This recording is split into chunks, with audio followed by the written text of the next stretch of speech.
Guys, may Cbank ka na ba? Alam mo ba na may 4% interest ang Cbank today?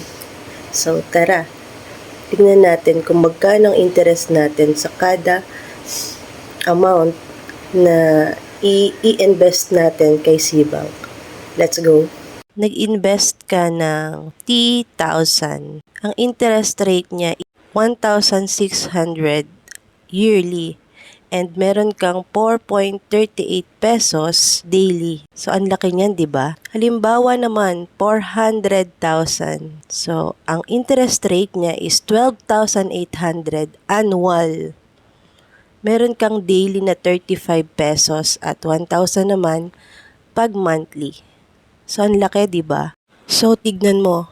Kung 1 million yung i-invest mo, di ba? So, click link below at mag-register ka na. And make sure na ginamit mo ang referral code ko. Yun lang. Please like, share, and subscribe to my channel for more infos and videos you like.